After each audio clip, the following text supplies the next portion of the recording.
여러분들은 아파트와 일반 주택의 풍수구조를 혹시 달리해야 한다고 생각해 보시지는 않으셨나요? 여러분, 사실 우리가 알고 있는 거의 모든 풍수상식은 일반 주택을 대상으로 한 상식입니다. 네, 물론 과거에는 이 아파트라는 개념이 없었으니까 말이죠. 하지만 현대에는 정말 많은 분들이 이 아파트에 거주하고 계시죠. 네, 하여 이곳에는 일반 주택과는 또 다른 풍수상식이 적용되어야 하는 것, 어쩌면 당연한 거예요.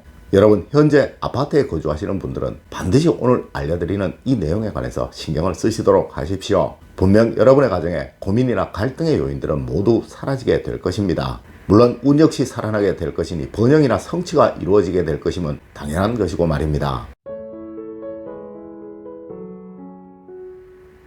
여러분, 안녕하세요. 이정재입니다. 여러분, 사실 많은 분들이 이 풍수의 역할에 관해서 믿지를 못하십니다. 네, 그분들은 늘 이렇게 말하죠. 에이, 그런 거 한다고 삶이 달라진다면 얼마든지 하겠다라고 말입니다. 물론 이분들은 늘 그렇게 사실 것이고 발전 없고 변화 없는 삶들을 계속 이어가시게 될 것입니다. 네, 가난하게 말이죠. 여러분, 혹시 그거 아십니까? 부자들일수록 더 풍수를 신뢰한다는 그 사실을 말입니다. 네, 하여 이병철 회장님이 어떻게 했었다느니, 정주영 회장님이 또 어떻게 했었다느니, 또한 이건희 회장님이 과거에 어떻게 했었다느니 하는 소리가 뉴스에, 신문에 그렇게나 많이 나왔던 거예요. 물론 제가 알고 있는 거의 모든 부자분들 역시 그분들 집에 들어가 보면 풍수에 관해서는 손댈 것이 없을 정도이고, 그분들의 풍수상식 역시도 아주 뛰어난 경우가 거의 대부분입니다. 하지만 여러분, 정말 문제는 힘들게 사시는 분들일수록 이것을 믿지를 않아요. 네, 오히려 더 필요한 것이 바로 그분들일 텐데 말입니다.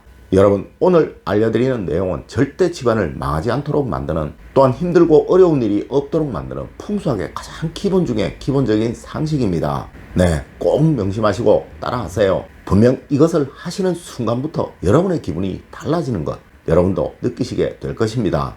첫 번째로, 주방과 현관에는 절대 식물을 두지 않는 것입니다.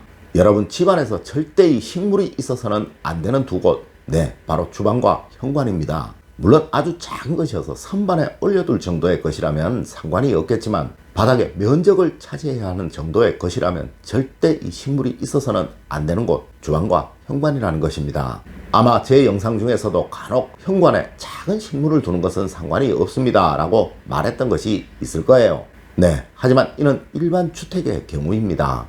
여러분, 이 아파트의 경우는 현관이 그리 넓지 않으며, 또한 신발장 역시 모든 신발을 다 넣어둘 만큼 넓지 않은 경우가 많을 거예요. 네, 하여 이 신발들이 밖에 나와 있는 경우가 많죠. 여러분, 이것들 모두 정리를 잘 해서 두시고요. 이 현관에는 면적을 차지하는 그 어떠한 것도 두지 않으시는 것이 좋다는 것입니다. 네, 마치 여러분의 얼굴에 반창고를 여기저기 붙여두는 것과 같은 거예요. 여러분, 아파트에서는 기의 흐름이 거의 유일하게 만들어지는 곳이 바로 이 현관입니다. 네, 이 기의 흐름에 방해가 되는 것은 꼭 치우셔야 한다는 것이죠. 물론 주방 역시도 그러합니다. 이 아파트는 실내가 따뜻하고 온도가 거의 일정하기에 미생물이나 벌레가 자라나기에 너무나도 좋은 장소일 수밖에 없다는 것입니다. 물론 이 주방은 집안의 재물운을 관장하는 곳이고, 이곳이 위생적으로 좋지 못하다면 이 집안에 재물적인 어려움은 반드시 생길 수밖에 없는 거예요. 네, 혹시 지금 금전적인 어려움으로 고생하시는 분들은 만약 주방에 이러함이 있으시다면 꼭 이것을 정리하시도록 하십시오.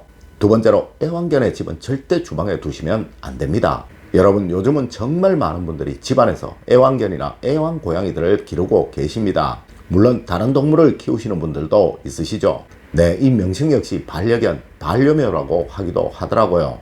여러분, 하지만 분명히 아셔야 합니다. 네, 절대 이 주방에는 개와 고양이가 들어와서는 안 되는 것이며, 특히 그 집이 주방 근처에 있어서는 절대로 안 되는 거예요. 물론 이 동물의 습관 형성에도 이 주방 근처가 좋지 못하겠지만, 무엇보다 가장 크게 운의 흐름에 문제가 된다는 것이죠. 네, 여러분들이 아무리 자주 씻기고 아무리 자주 관리를 해주더라도 그 동물들의 털은 날릴 수밖에 없으며, 이는 이 집안의 재물운을 관장하는 이 주방의 청결함에 손상을 줄 수밖에 없는 거예요. 네, 하여 반드시 거실의 구석진 곳에 그들의 집을 마련해 주세요. 또한 그들이 주방에는 절대 들어오지 못하도록 교육해 주세요. 네, 그래야 운의 손상이 없습니다. 또한 이 반려견이 소파나 침대 위에 혼자 앉아 있는 것, 이건 역시 너무나도 좋지 못합니다. 네, 이는 이 가정의 성취운과 번영운에 큰 손상을 가져오게 된다는 거예요. 세 번째로, 현관 통로에는 절대 어떤 물건도 두지 마십시오. 여러분, 대부분의 아파트는 일반 주택과 달리 현관에서 들어와 통로를 거쳐 주방과 거실로 연결되는 경우가 많을 거예요. 네, 아무리 짧더라도 통로는 있다고 생각을 하시고 이곳에는 그 어떤 물건도 놓아두지 마십시오. 물론 이 통로가 조금 길다면 이곳에 놓여진 물건은 분명 이 집 안으로 들어오는 기의 흐름을 막을 것이며 또한 불규칙하게 만들어 버릴 것입니다.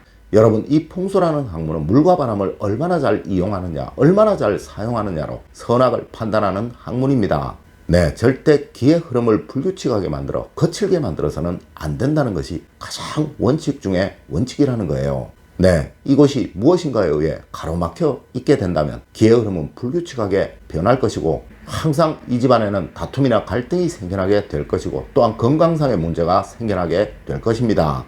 네 번째로, 환기는 운을 살려내는 최고의 행동입니다. 여러분, 사실 이 아파트는 베란다에 창을 열기가 쉽지 않은 경우가 참 많을 거예요. 네, 여러분, 그래도 집안에 쌓인 기운만은 반드시 배출을 해줘야 합니다. 여러분, 우리 풍수학에서는 바람이 빠져나가기 어렵도록 만들어진 구조를 가장 나쁜 구조라고 말하고 있으며 이곳은 사열점이라고 말하여서 죽은 기운이 모이고 생성되는 곳이라고 말하고 있다는 것이죠. 네, 여러분의 집안이 자칫 죽은 기운만 가득 모여든 그런 곳으로 변할 수 있다는 거예요.